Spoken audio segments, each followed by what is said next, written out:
Bonjour tout le monde, je suis Antoine. Gabriel, j'ai attendu toute la semaine pour te raconter ce qui pourrait être l'expérience la plus étrange de ma vie.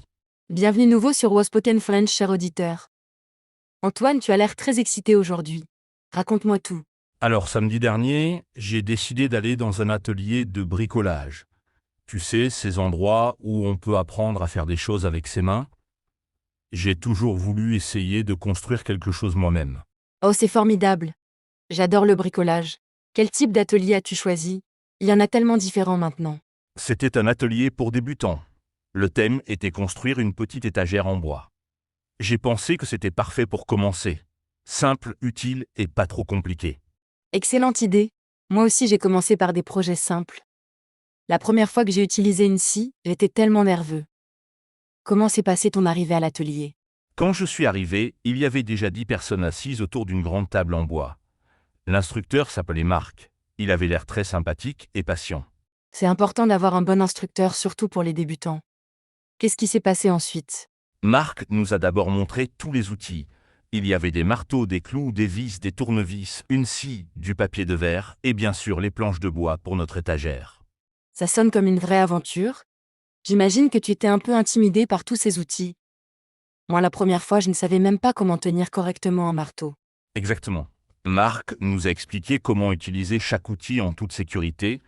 Il a insisté sur le fait de toujours porter des lunettes de protection et de faire attention à nos doigts.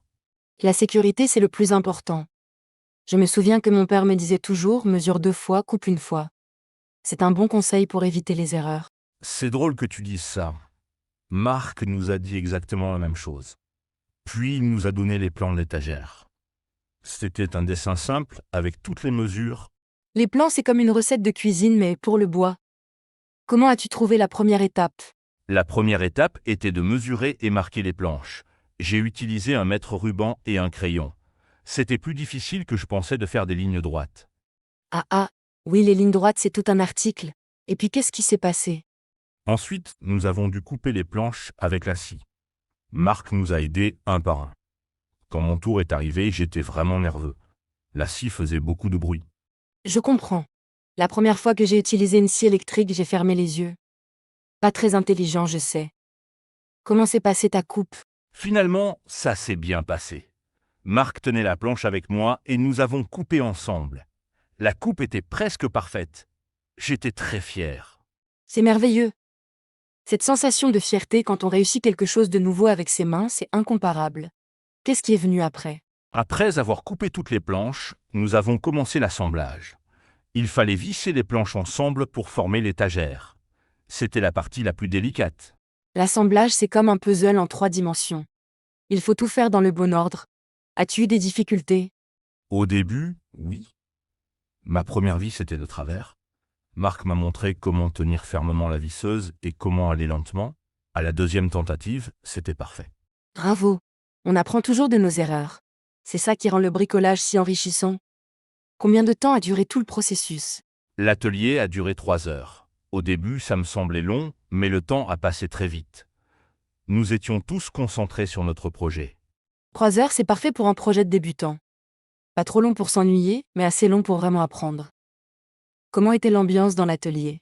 L'ambiance était fantastique. Tout le monde s'entraidait. Une dame à côté de moi m'a aidé à tenir une planche pendant que je vissais. C'était très convivial. C'est ce que j'adore dans ces ateliers communautaires. On rencontre des gens sympas et on apprend ensemble. Est-ce que tout le monde a réussi son étagère? Oui, à la fin, nous avions tous notre petite étagère terminée. Certaines étaient plus droites que d'autres, mais nous étions tous très contents du résultat. Et toi, comment était ton étagère? Tu as dû être très satisfait de ton travail. Mon étagère n'était pas parfaite, mais elle était solide et fonctionnelle. Marc nous a dit que c'était normal pour une première fois. L'important, c'est d'apprendre et de s'amuser. Absolument. La perfection vient avec la pratique. Qu'est-ce que tu as fait de ton étagère une fois rentré chez toi? Je l'ai installée dans ma cuisine pour ranger mes épices. Chaque fois que je la vois, je me rappelle cette belle journée à l'atelier. C'est un sentiment formidable. Quelle belle histoire. Et maintenant, est-ce que tu as envie de retourner dans un atelier de bricolage?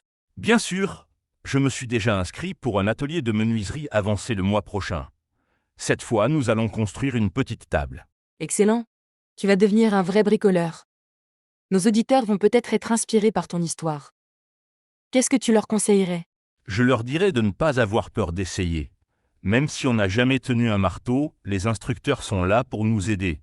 Et puis, c'est tellement satisfaisant de créer quelque chose avec ses mains. C'est un très bon conseil. Le bricolage, c'est accessible à tout le monde. Il suffit d'avoir envie d'apprendre et de ne pas avoir peur de faire des erreurs. Exactement.